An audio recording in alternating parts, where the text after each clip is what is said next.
another edition of Fight Court. I'm Dean Thomas, joined by, as usual, Ryan Quinn, and today we have a very special guest, a man that we always love to talk to, King Muhammad Lawal. King Mo, right off the bat, what's popping? Man, nothing really, I just got off the phone with my boy Rizvan Kanayev. I'm saying his name right, I'm not sure, I'm probably butchering it.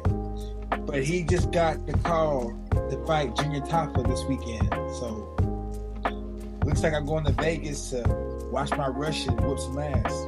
I love it, man. Hey, listen, short notice fights, man. That's always a good opportunity to showcase your skills.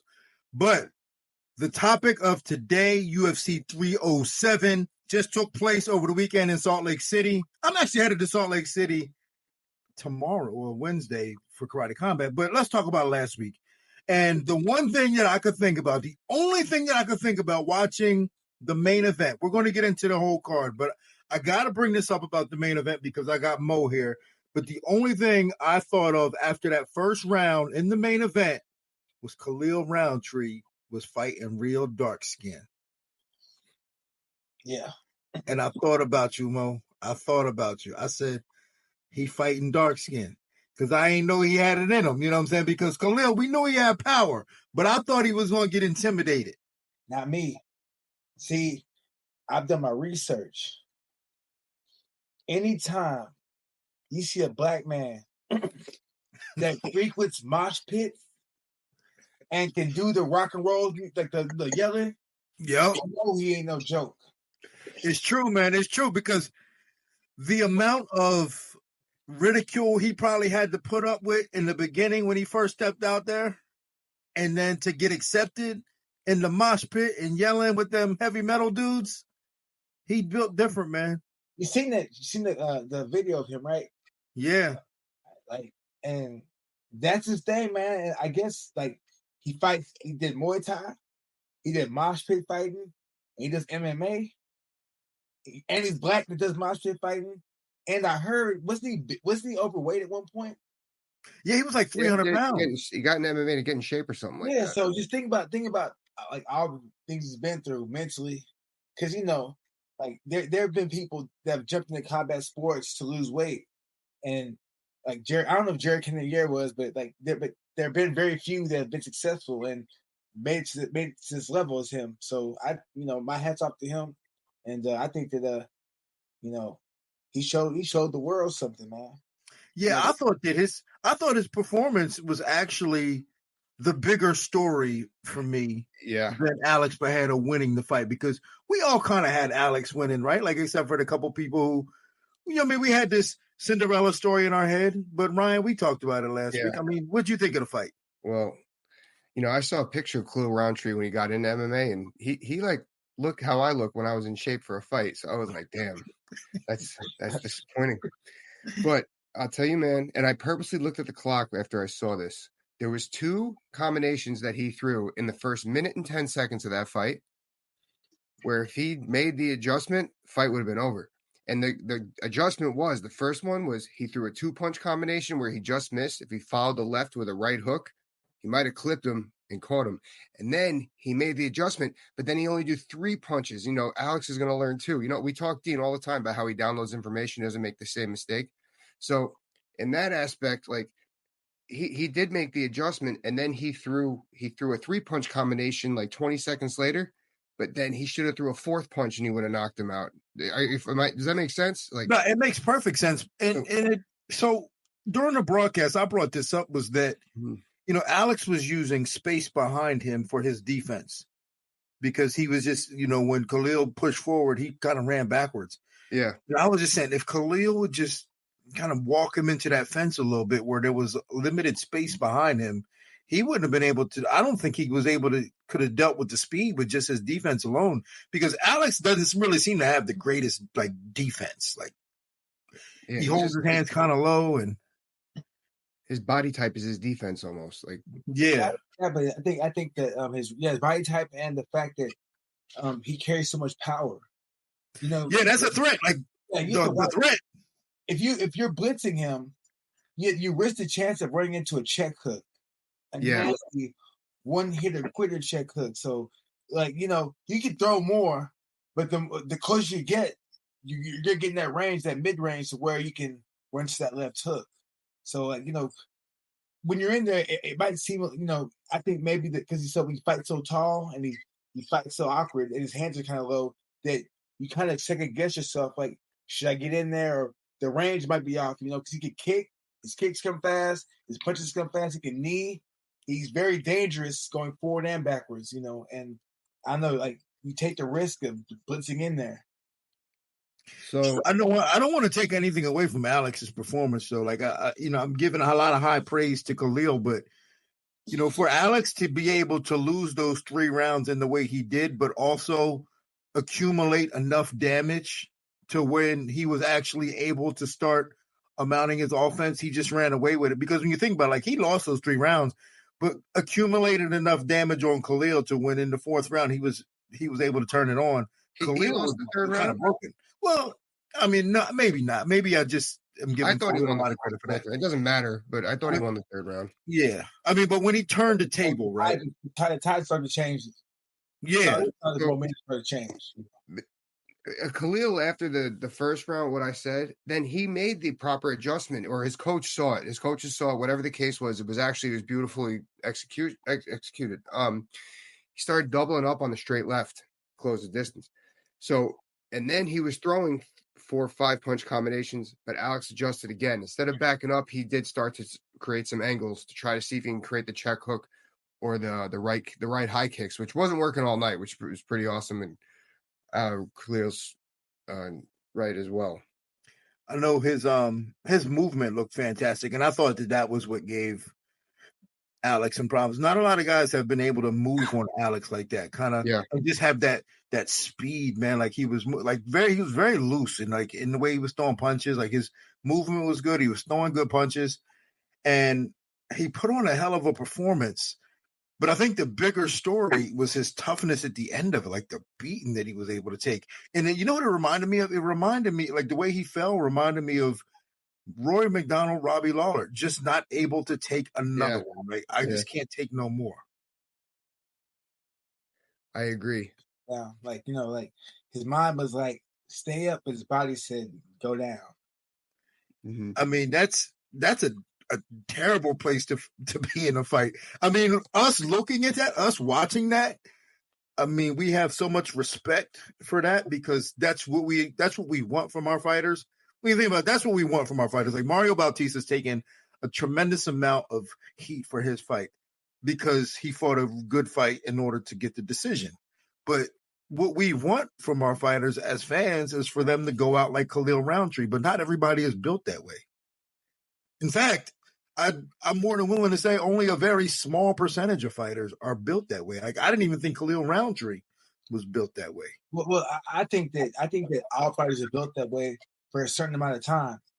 Like, could be. You can't have multiple fights where you're a blood and guts fighter.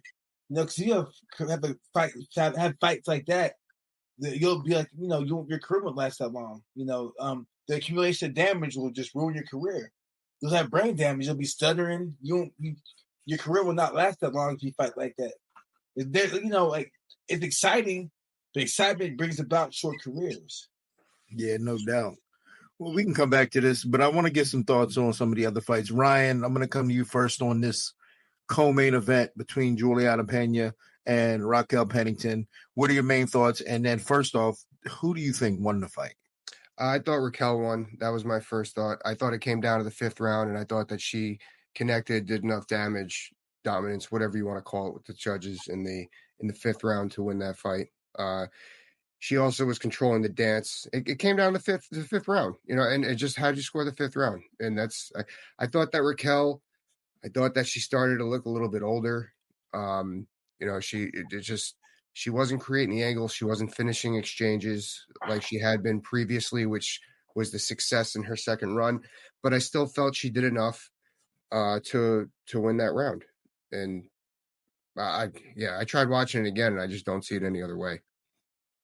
Well, I don't think I needed to watch it again. I was pretty shocked when I heard the decision. Like, and I'm glad she won, actually, because I think she's just a more charismatic champion. And, as a person who works for the organization that relies on seats being sold, you kind of want a charismatic champion in that spot. So but she didn't. Like, in my heart, I can't watch that fight and honestly say, yeah, she won this fight. I can't say that. Right. King Mo, what did you think? You know what? I feel like Pennington won, but it was close. You know what I'm saying? It wasn't like, I feel like, I feel like you could say, well, I wouldn't say it was a pure robbery. You know what I'm saying? I think that, it was close enough to where someone thought that, someone gave a opinion of the decision, but I don't know. Honestly, the fight was not what I expected it to be, really. That was my initial thought. When this first round came out, man, I said, like, all they were doing was jabbing, and I said, tactically, they're fighting like 12-round boxers, like going out jabbing each other. Like, I was like, what are they doing? I was confused. I was thinking to be like, more like, okay, you know what? Peggy's probably gonna get out. She's probably gonna get banged up because usually in the first few rounds she gets banged up, and then towards the end, you know what I'm saying, she comes on strong and she gets the victory somehow with submission or something. So I thought that was gonna happen, and all of a sudden I'm out there saying like, this ain't happening. I'm like, okay, well, let's see where this goes.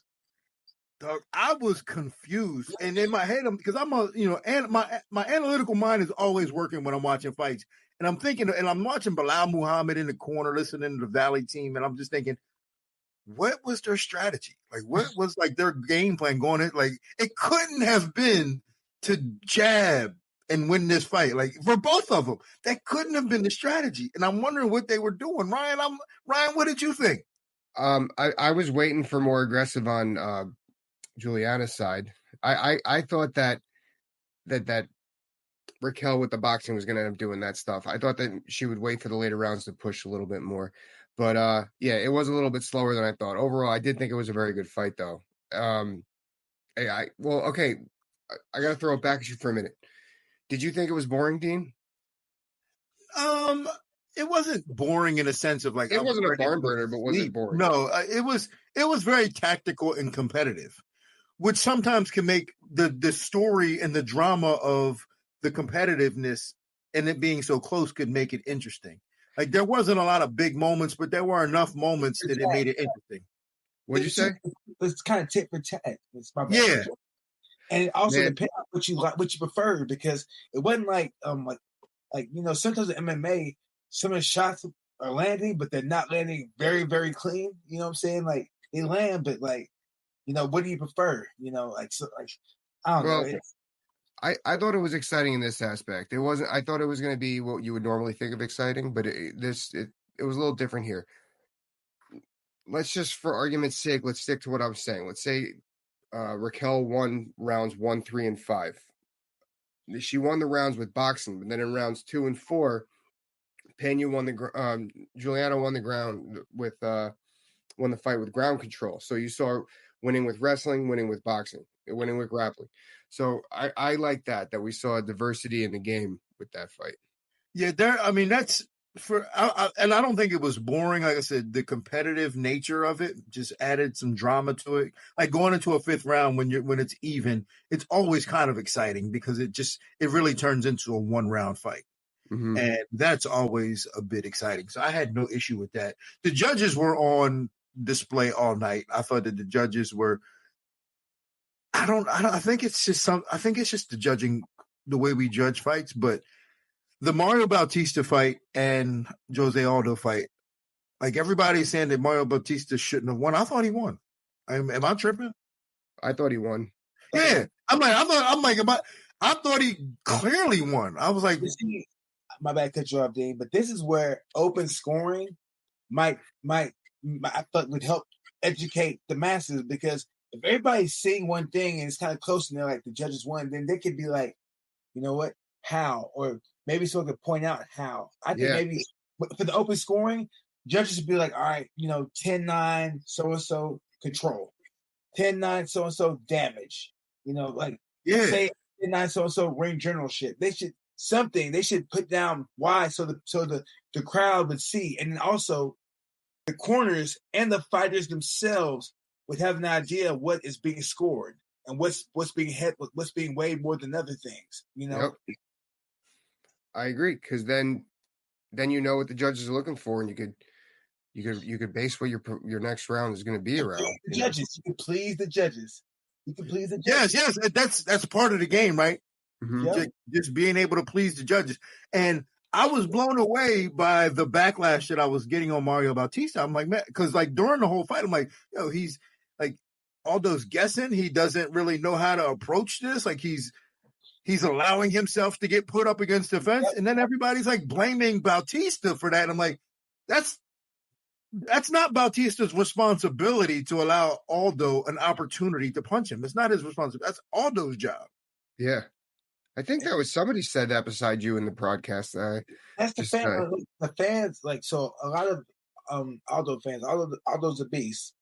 A lot of Aldo fans are hoping that, he would get knocked out or some type of flurry to finish the round off or something. And he never had the chance to really get anything out because Batista would change levels, shoot double and come to an underhook and drop back down and just keep him on the cage. And he did a smart thing because he won off the duration. Keeping him on the cage control durations, part of the criteria.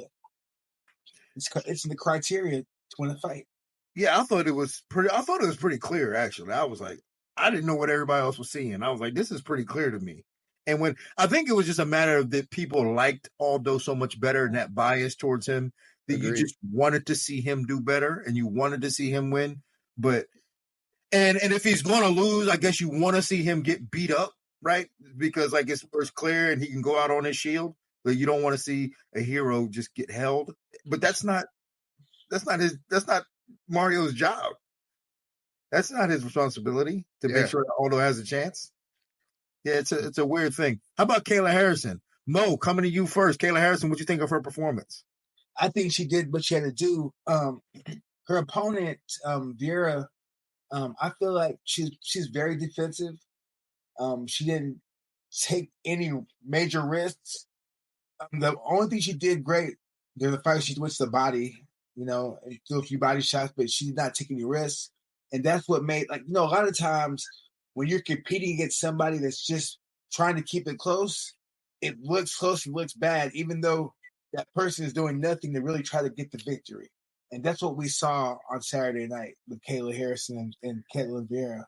We saw one person trying to make the fight, and we saw the other person trying to keep the fight close in hopes that they could steal it at the very end of each round. Yeah, I like watching Ketlin. She's got a uniquely very uninviting stance to try to open up against, whether it's striking or wrestling. And that to what you're saying, though, her being so defensive, she comes off as she's kind of slow. I thought she kept up the volume a little bit more towards the end of the fight on Kayla, although I thought Kayla won that fight pretty convincingly. And she didn't throw much, man. She was thinking about this. She was on her back, and she tried to play guard, and she maybe threw a few kicks, and actually she got kicked. She getting dropped with the inside leg kick. That's right. That's right. Yeah, so if anything, Ketlin, she was throwing a body shot. She threw a straight right to the body a few times, and that was it. And the elbows. Yeah, those are some good elbows she threw. I was disappointed in her. Not necessarily. I didn't give her a lot of opportunity to win this fight in the beginning because I knew how slow she was. And you have to match some athletic. You got to at least be able to match a bit of athleticism when you're fighting an athlete as good as Kayla Harrison, who's also as skilled as Kayla Harrison. And when you're just that slow, you're praying for a miracle like an elbow like that. And that was evident that because she was just too slow. And I knew that going in, but she didn't fight a great fight. She didn't fight like a dog fight to try to give herself an opportunity to win. And it was kind of disappointing to see that. But because when she fought other females, she was able to look better because I think she was just intimidated by Kayla. Like, did you see how much she wanted to shake her hand and hug her and be nice to her? Like, you can't, like, when you go on an opportunity like this is a once in a lifetime opportunity. You gotta go. I think that coupled with how slow she is just killed her fight. It was I think disheartening. Kayla opening up with that takedown too, the left hand or the knee tap thingy. I think that threw her off because there's a lot to think about with that. There's an overhand left coming. I think that even slowed her down even more.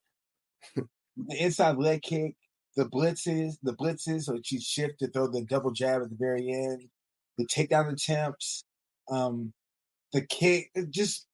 Kayla was just better and more aggressive all around. The cage control, other than the elbow and a few body shots, I can tell you any moments that Kayla won, and maybe the second round was the only close round because Caitlin didn't do much because she's running and fleeing, and Kayla was trying to press the fight, and and in that moment she's trying to press the fight on the cage.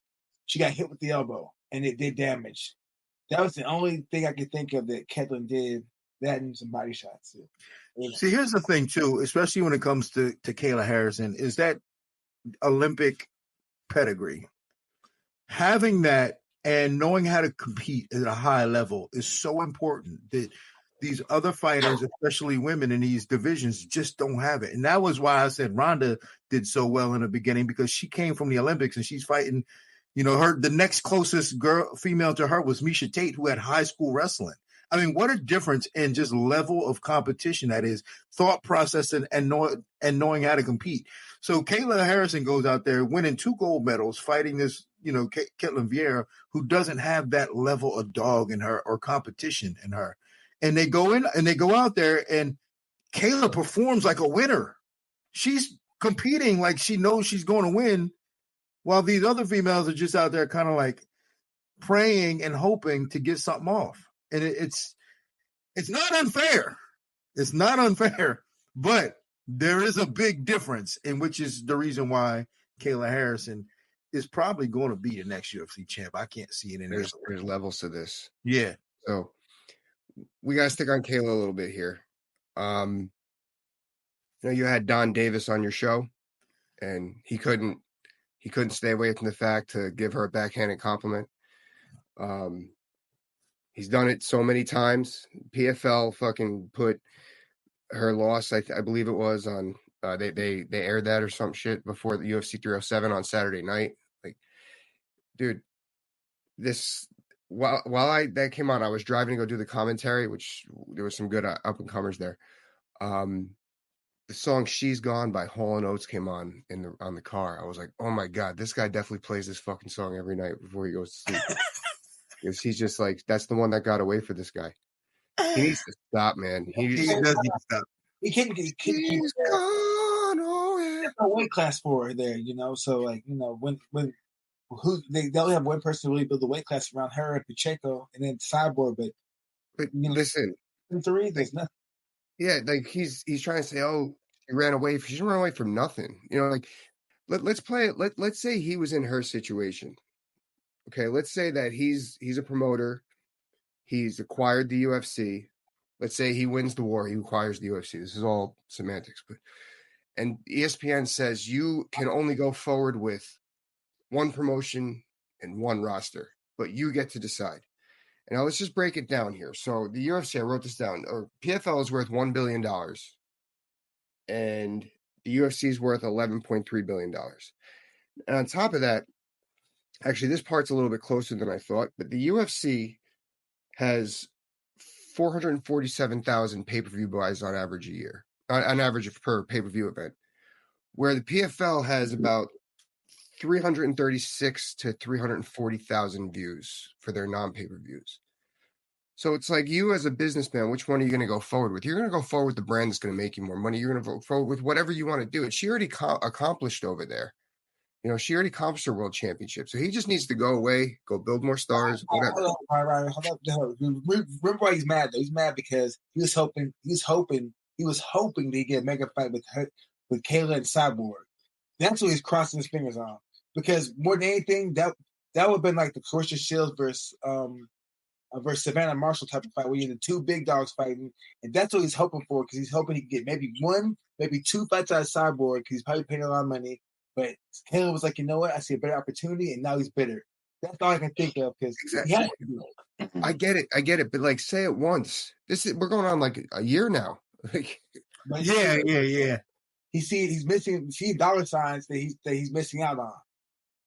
Because look, you now you got I'll be saying that all week. Hinan versus Ngannou. Now that card is, could you imagine Hinan versus Ngannou and then having, Jake Paul there? Then you got Cyborg versus Taylor Harrison. That would be a stacked card. I'm not saying that people would purchase it, but for him, he probably thought that he might could have made some moves with that card like that. But of course, he's bitter because Kayla's doing the thing. And you're going to see that guy. You're going to see that guy. We had the biggest amount of views on Stream East ever. Yeah, but he fucked that up because there was a time when he had all them together. When he had them together, they were all signed into PFL together, and they didn't do nothing with it. There was a moment where he had all them together, and they didn't do anything with it. And I said that I was thinking to myself, like, they've got Francis Ngannou, Kayla Harrison, Jake Paul signed right now, and Cyborg. They need to, whatever it's going to cost them, put together a card that's going to rival a UFC card right now. I bet you Kayla was on her way out, though. I bet you Kayla was on her way out by then. She probably was, but they could have lured her in for some money. There's no way she didn't have one foot out the door, but she was all about the Cyborg fight. I remember that. This, right? Check it out. Like, so one thing about this, they re-signed her. So they would talk her into resigning for one fight and probably get it locked for 4 or 5 more fights. Why would you want to do that when you had a chance to go do something else in the UFC where you're fighting for a legitimate title and you can defend that legitimate title? Because say you beat Cyborg, then what's next? Then you beat Pacheco, then what's next? So she made the right move for her own career, and look at it. She already beat Pacheco twice, or maybe even 3 times. No, Pacheco beat her last, but that was at a different weight class. That's at 145. Mm-hmm. Yeah, but there's no doubt. There's no doubt she made the right move, and it's unfair. It's unfair for Don Davis to put this moral compass on her to make her feel bad about making the right decision by saying, "Oh, you're doing it for validation." That's a shitty thing to do. I think that was pretty shitty. That was not versus promoter. Promoters are always shitty. Think about it. Yeah. You know what I'm saying? If the moment she loses, he's gonna be like, "Yeah, see, you should stay with us." If she loses, I'm not saying she's going to, but promoters will always do that. Look at De La Hoya. De La Hoya and Canelo. Yeah. Man, De La Hoya tried to kill Canelo whenever he can. They hate each other. Yeah. They're the same relationship. So two last fights I want to get into. We get into them simultaneously. I don't have to break them up.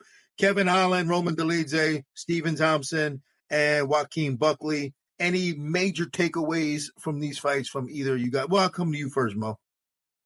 Dolidze and Holland, nothing, because I saw Holland doing some good work. Dolidze got a takedown, doing some ground and pound, and then Holland's rib popped. That's messed up. Buckley, man, like, he made the right move.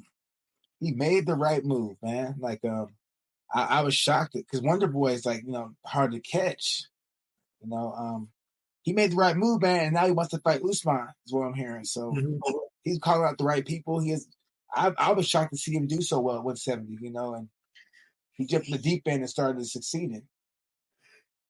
Ryan? Well, Buckley does call out the right people. I was just pissed that he didn't call out Daniel Cormier again. No, I'm all behind that bullshit. I'm all behind that trend. That I at first thought it was so stupid. I think it's great. I think it's great TV. But I guess they squashed their beef. Anyway, yeah, the Dolidze Holland thing, man. I saw on social media people were giving Kevin shit. This is where like MMA fans are the worst, man. Like, you just don't know. And he might even tore his cartilage. It could have been torn cartilage, a broken rib, whatever. That is the most painful shit you have ever experienced, and the most dangerous shit to fight through, no less. Yeah, it's really sucked that happened. Maybe they run it back. As much as I think that Roman, if it got to the ground, he would have handled business. I took nothing from that fight because of the situation. Yeah, hopefully they run it back. I like those guys. How about Joaquin Buckley? Oh, Joaquin? No, I thought that, as we said, Stephen Thompson's getting a little older, so it's a little bit easier to catch him with some of that stuff.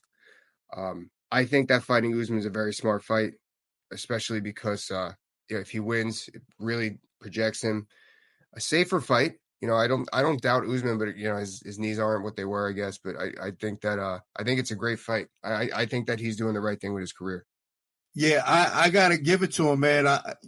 When you talk about people's career, Mo, you alluded to this earlier in terms of fighting them crazy wild type fights. So you can only do them for a little bit of your career, because you got to know where you're at in your career and you got to take advantage of where you're at in your career. And right now, Joaquin Buckley is doing everything right for where he's at in his career. And it leads up like him taking that fight against Nursultan in his hometown, him making the call out to get a fight in his hometown. And now him getting this Stephen Wonderboy Thompson fight.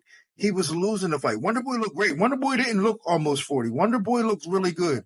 And Joaquin made the adjustments in the fight to really get to him. As the fight, that's important to remember, that he was losing that fight when this happened. Joaquin is doing a lot for his career, and I'm happy for him because he'll be able to look back and say, I made a lot of good choices. Now, there's no way in hell Kamaru Usman fights him. There is no way Kamaru accepts that. Kamaru is like, I got like one fight left, and I want it to be a title shot. And if it's not going to be a title shot, give me like an older guy. There is no way in hell he allows himself to share the cage with Joaquin Buckley. If he does, would he do it at 185, you think? No. Probably not, because then Joaquin's probably more explosive. Yeah, so 170. Yeah, Joaquin is going to fight at 170. And I think that Joaquin Buckley beats Kamaru Usman if they were to fight.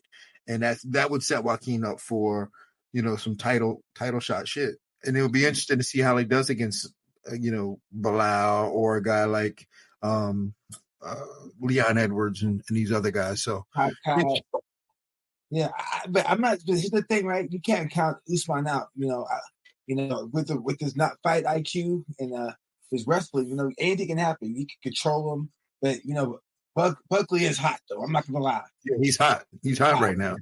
Yeah, he's hot. I love it. Well, fellas, the storm is coming. I hope you guys are safe. We probably won't get hit too bad down here, but you never know, man. These storms, sometimes they're bigger than we expect, and they take wild turns and do wild different things that are unpredictable. But I hope you guys stay safe. I appreciate you as always. Oh, I forgot something. I'm sorry. I know I did this last week too. I'm terrible. So at the fights, people are noticing us. They asked us about the felon, and we haven't done one in a while. Oh, really? Yeah. Do you have a felon? I do. Now, this was an amateur fight, but you know what? I appreciate it. Coach came up to me and said, how about my boy for your felon? Jimmy Washington asked Jiu-Jitsu in Lakeport. He did look phenomenal. He had his last session's lightweight championship. And he's turning pro, has fantastic striking, fantastic cage poise, knows when and where to use his grappling. And we're going to see a lot of that kid. Looking forward to Jimmy Washington. Check him out. Jimmy Washington, we got you on the radar, my brother. All right, well, if you enjoyed the show, make sure you hit like, share, and subscribe. I want to thank King Mo for joining us. Ryan Quinn, as always. Let's do it again. We will be back next week. And on that, this court is adjourned.